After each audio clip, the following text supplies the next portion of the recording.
One of the most common questions that I get is, okay, if you write something that is a little quirky, a little off market, you want to build a brand based around whatever unique thing it is that you do, like I'm trying to do, how do you do that? And the answer is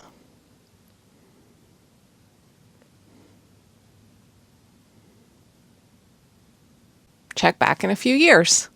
Great video, guys. Thanks for showing up, and I'll see you next time. Seriously, I do have some advice on this topic, although I'll probably have more as I'm working on doing this exact thing a little more myself. I hope the sound is okay. I was afraid that if I clipped the microphone to my sweater, then my scarf would get in the way. It's very cold today.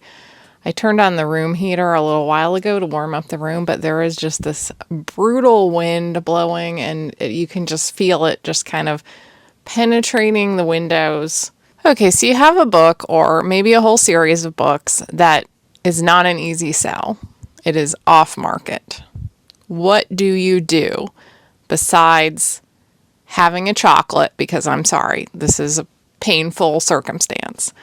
First, let's just briefly touch upon what types of books do sell. Why? Why do these books sell? There are three sorts of books that do sell, and they are books that are on trend, books that are evergreen, and niches. And there's overlap between these three categories, but basically what they all have in common is that people are already looking for them. There are readers looking, and you are offering them the thing they're looking for. If what you're writing does not fit into one of these three categories, then you're always going to have an uphill battle because no one is looking for that thing. So you have to go that extra mile of reaching readers and convincing them that they actually want what you have and not the thing they thought they were looking for. It doesn't mean that your work has less merit, but it just means that you are having to go the extra mile for every single sale and convince people actively that they don't want to read, fairy romantasy or cozy mystery. They want to read whatever the heck you wrote. So a trend is generally either kind of a new, emerging, hot thing that's like a little fresh, or it's something that has been evergreen or a niche, but is currently having like a moment, and usually there's like a very certain type of that thing that's doing well. Like with romantic fantasy. Romantic fantasy has been around forever. It's kind of an evergreen niche, but this very specific type of romantasy is hot right now. It has like very certain points that you want to hit if you want it to sell the best. And that's true of a lot of trends. It's not just the broad category. It's also all the little like micro choices that you would make when writing the book to be on the trend. Evergreen is things like an epic fantasy. People have been reading epic fantasy consistently for decades. So there's always an audience for epic fantasy, and there's certain expectations in the genre, as well as there's been like different waves of epic fantasy over the years. So you have some options, like if you want to market it, like you could say, I'm writing a George R.R. Martin type fantasy, I'm writing a Tolkien-esque fantasy. You have some different kind of audiences within the audience that you could hit based on what you write, but there's an audience, and the challenge with evergreen topics is that there's usually like multiple classics or like hot new authors in the genre that you have to compete with. So if you write an epic fantasy, for example, anyone new to that genre is probably not going to read your book first. They're going to go through more of like the classics and the most popular authors before they start looking for like new emerging indie authors. So sometimes evergreen has some of the same branding problems as something off market, but eventually it's a little easier to find your audience because there already is this hungry, continual audience, and there's always going to be voracious readers who want something new and fresh.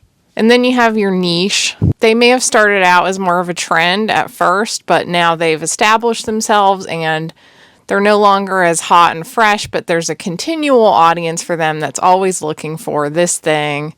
And some of these are very small, like the Jaff or Jane Austen fanfic genre, for example, it's small. How many people want to read many Jane Austen fanfics? Jane Austen is, of course, in the public domain, so that can be a whole like micro genre of Regency romance. But there's a hungry, consistent audience for it. Or like lit RPG might be another one that's more of like a niche. You're probably like your grandma's never going to read a lit RPG for her book club, but there's a consistent audience for lit RPG. If you want to know more about this topic, you can watch my video, Why Your Quirky Book Doesn't Sell. But I think we've covered it for this video. Those are the kind of books that do sell. And now we're going to talk about your book is not any of those. It doesn't fit a trend. It doesn't quite slot into an evergreen genre, and it's not quite a niche that people are already searching for. You have something that's a little different. I know what a problem this is because this is what I am trying to do right now and what I have been trying to do for my entire career, but really haven't been able to because I've been making my living as a writer. And if you were one of those people who was like, I really want to write, I really want to quit my crappy day job and be a writer, trying to write your passion project, the thing that does not fit any of these like trends or popular genres, you're barking up the wrong tree. Try to learn to write to market for now, or grind hard at your day job, try to get all the promotions. Basically, you want to try to make enough money that you can finally do the weird stuff. That's what I have done. I've been writing to market for, well, basically for almost 20 years. I didn't sell my first book until 2008, but I started this trying to learn to write to market and sell a book in 2005. So we're coming up on 20 years since I first started making that my goal. And over the course of all those years, I was able to mostly make my living as a writer, to buy a house, to save money. But I was not able to write what I wanted this whole time. I wrote to market and I made writing to trends mostly my goal. The dream, of course, is not to write to trends. It is to become the trend or the book that has like a cult following or something like that. Like, I don't want to write the 20th Sarah J. Maas copybook. I want to write Dune. I mean, I couldn't really write Dune, but you know, you want to write the thing that people talk about first as like, wow, what a unique thing. And you're never going to get to do that if you follow trends. But it is an uphill battle. This is also not like, you have to think there is an audience probably for what you're writing. If you love it, someone else is secretly hoping that someone will write something exactly like what you're writing. So I think the very first thing to think about if you're committed to this path is somebody wants this. Maybe you're having trouble finding them because it's a small audience, or maybe there's a big audience and they just don't know that they want it and you have to convince them. Working on your mindset and confidence is going to be more important probably than if you wrote to trend, because the tides are all running against you all the time. You're going to keep running into people who aren't looking for what you're writing. And you're also going to get more bad reviews because you're not writing you're not hitting all the beats of what people want and expect. And whenever you do that, you get bad reviews. One of the things that tripped up my confidence a lot in the beginning was that I would read all these books that objectively were kind of bad, particularly in indie publishing. You could have a book that was full of typos, plot holes, glaringly obvious problems, but it would just hit the tropes, and it would have a 4.8 star average, and it would be selling like hotcakes.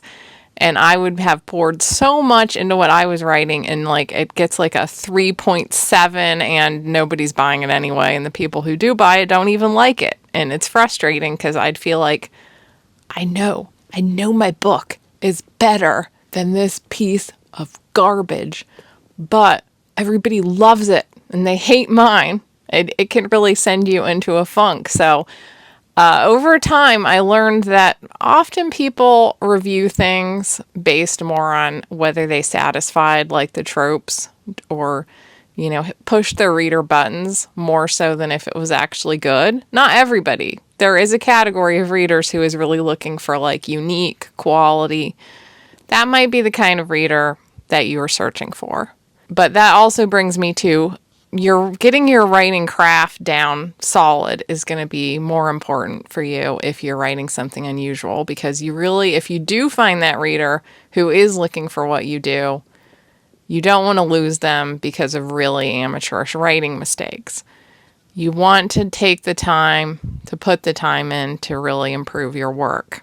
It can be very hard to be patient when you want to be a writer at first. Like, especially if you really struggled to finish that first book and like, oh my gosh, you finally got there. You finished your first book or even your second book, and then maybe you go through a big revision. It can feel like, oh my gosh, I've done so much work. I am ready.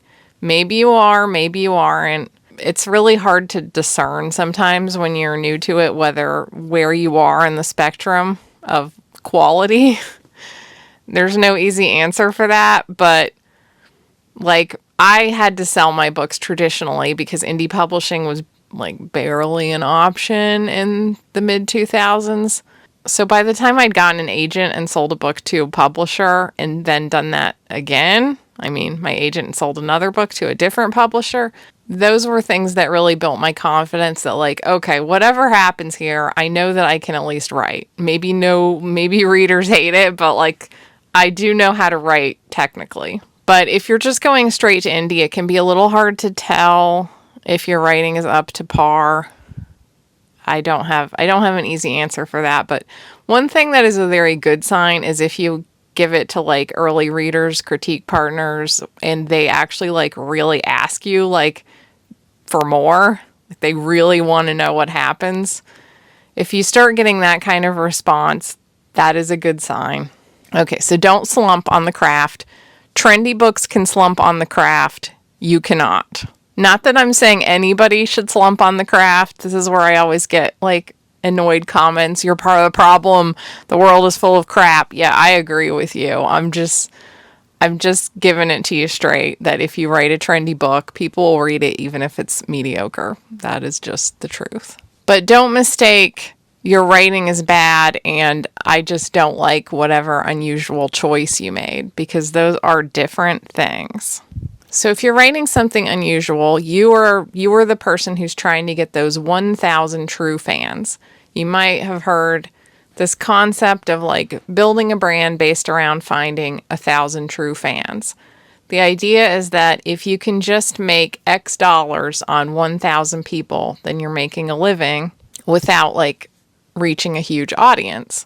It can be very hard to get 1,000 true fans, particularly ones that will spend, $30 a year on you or whatever to make like a baseline income. But it is a goal to hold in mind that every fan that you rack up is one more toward the 1,000 true fans, even if you only have 5.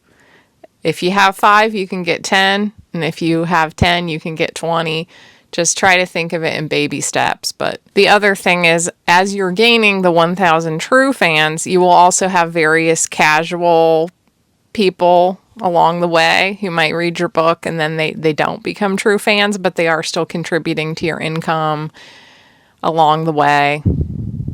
So if you actually had 1,000 true fans, then it's unlikely that all those fans are going to be true fans forever for every single thing you put out. But you'll also have like casual drop in and drop out people. So how do you get these fans and how do you hold on to them when you have them? These are the things that I'm thinking about as I'm trying to build my brand around my fantasy world, which is not really too trend or too niche or to an evergreen genre staple. My fantasy world is a bit of a quirky place. I have picked up fans for it, so I know like I said, if I can get 10 fans, I know that somewhere out there in this vast world there are 1,000 people that would be true fans, and if I could gather them all together, in fact, the more you have, the easier it is to get more, because those people will talk to other people and they'll talk to each other and they'll kind of build up like a snowball of fandom for you. But I'm nowhere near 1,000 true fans yet. So first, you want to think long term. If you're writing to trend, you're thinking more short term. If you're writing something unusual, you're thinking long term. That will inform the types of marketing decisions or just any kind of decisions that you make.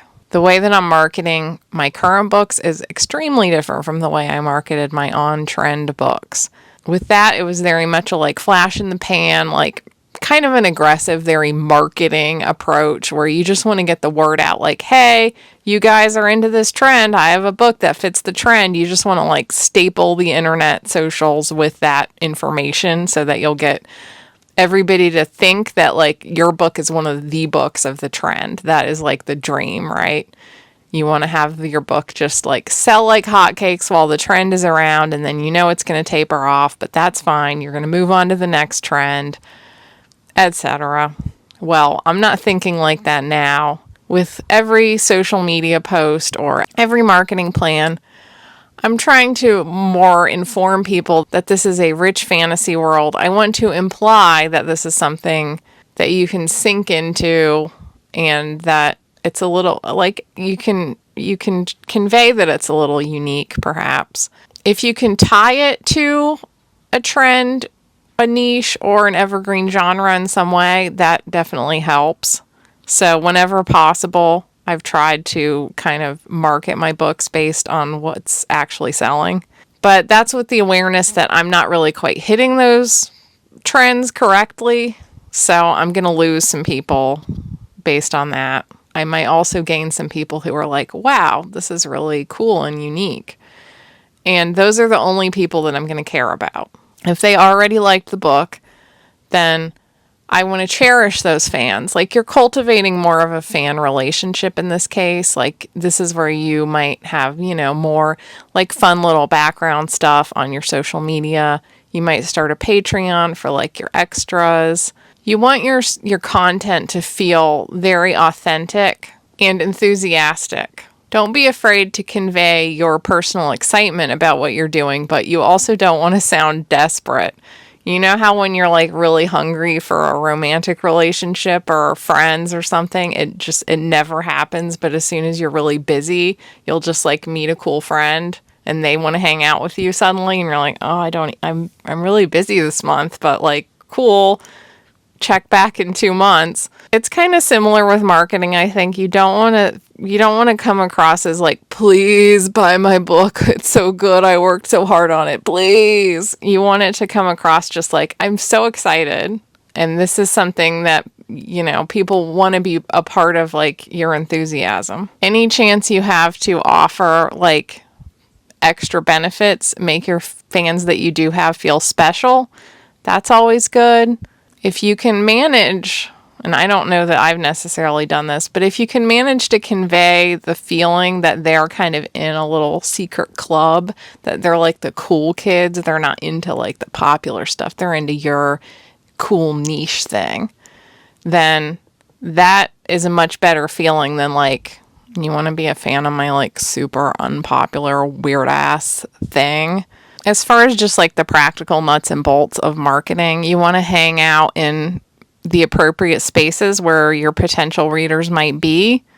If you're able to mention your books, like, on like the subreddit for your genre or a Facebook group for your genre, you can mention them where appropriate. Don't like shove it down people's throats on every post where it might be even remotely applicable. You want to keep like a light touch. Again, don't be desperate, but just you're trying to get the word out. Always be on the lookout for marketing angles that you can exploit. The indie marketing landscape is always changing very quickly. So sometimes there's like little opportunities.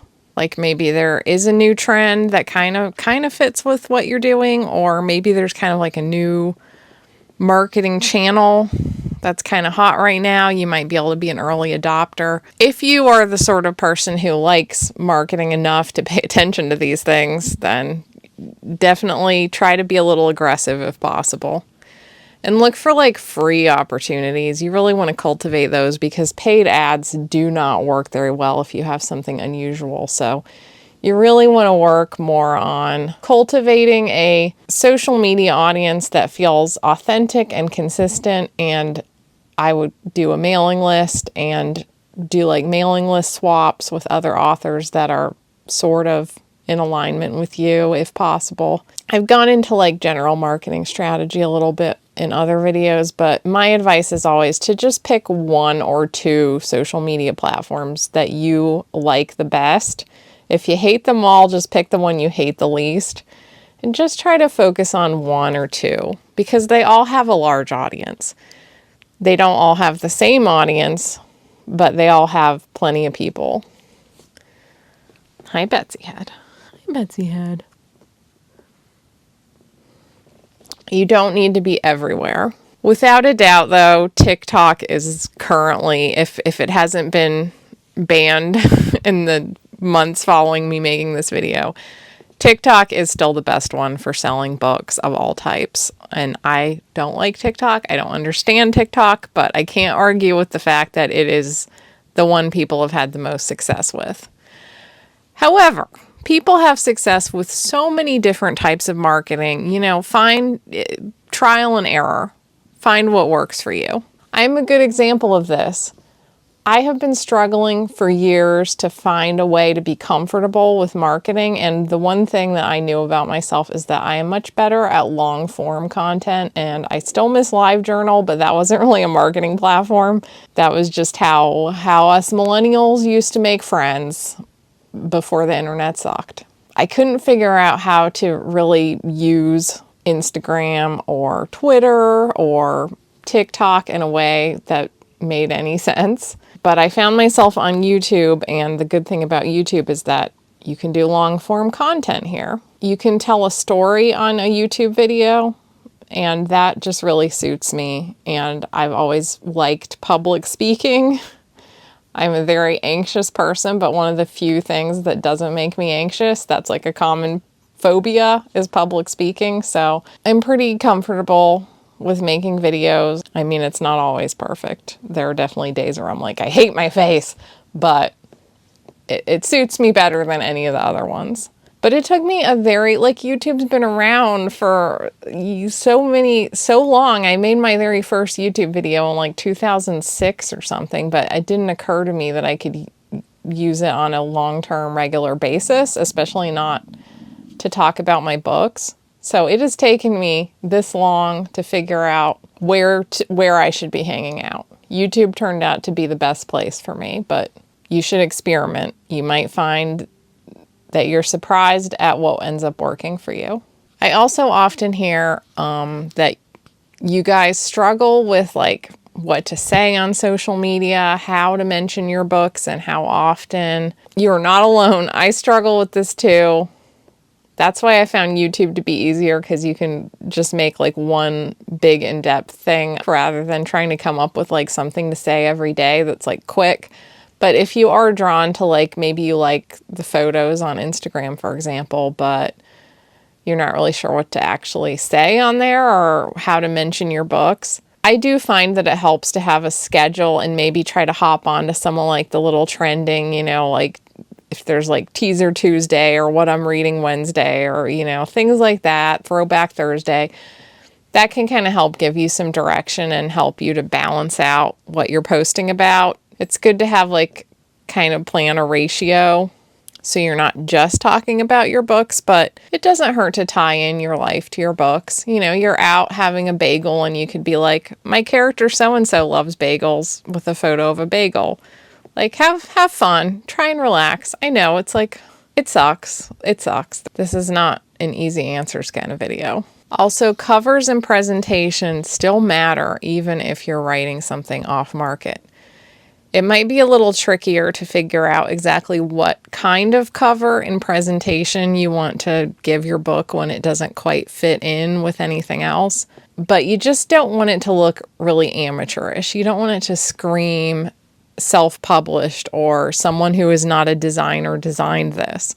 You might not have a huge budget for a cover, But it's better to get a very simple professional cover than it is to have like just a really, really self-published looking cover. That can really just put the brakes on everything before you even begin. So those are the main things that I would bear in mind. So just to kind of show what this looks like, my strategy for selling my off-market books has been to first build up a bank of money so that A, I can afford okay covers if needed. B, I have time to write the books. For most of you, you are going to be writing these around a day job.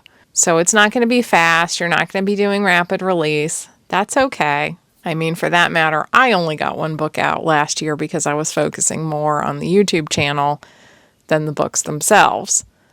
But this year is looking better. It's hard to make time for things that nobody's really buying because, you're not making a living wage on it. It's always going to be more of a hobby that you might make a few bucks off of. So try to let go of the comparison game of other authors who are making a lot of money. You might see some people on author groups who are like, I made $200,000 and guess what? I'm writing like some niche horror book or whatever. And you might feel like, why is that not me? But that is unusual. Most people making a lot of money are trying to write to trend. Don't beat yourself up if you're not making a lot of money doing this because it's hard enough to make a lot of money writing to trend, even harder when you're off trend. So in my case, YouTube has become a decent chunk of my income. I'm making money off my trendy backlist, and in between all that stuff, I am now writing the books that I love.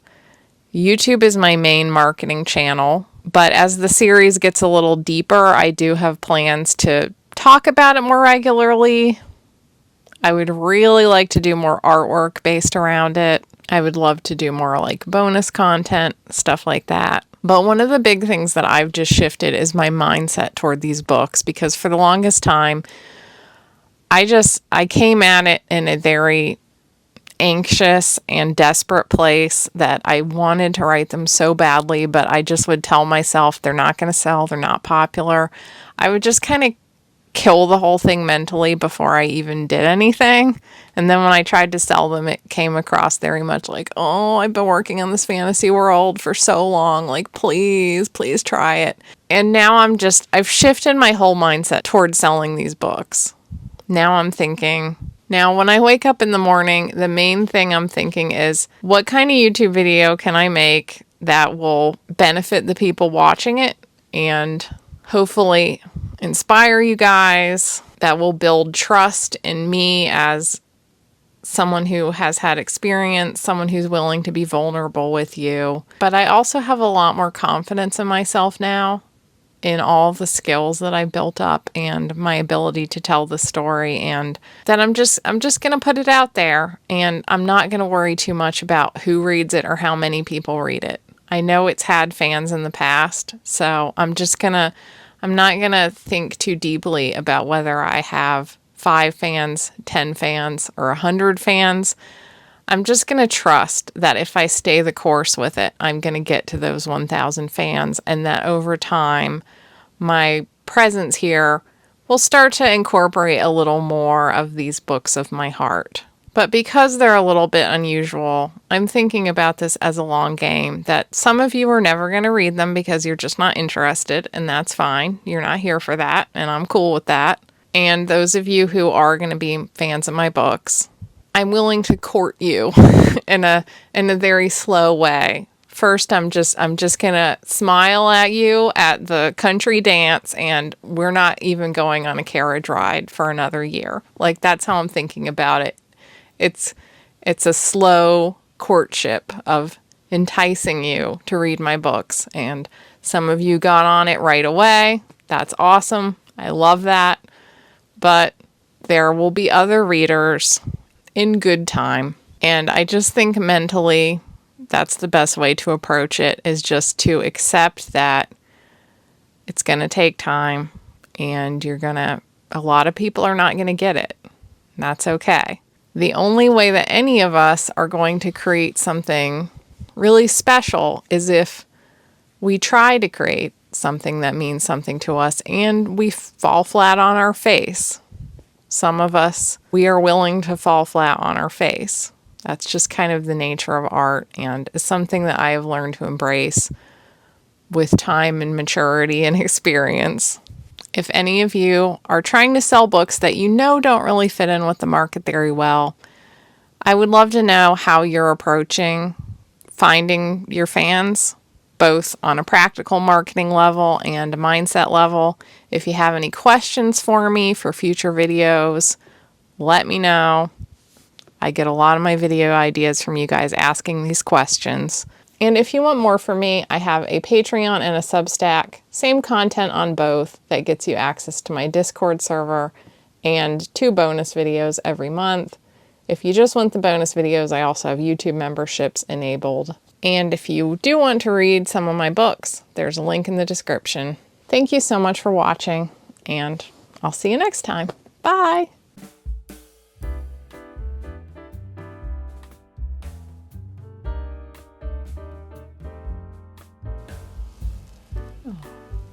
Yeah, there's a little lion. There's my little lion.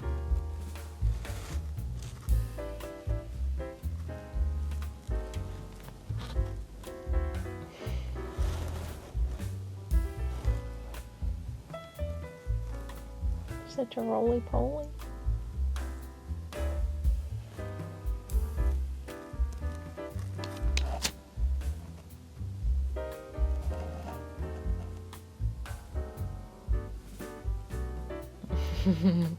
Get a little dangerous here.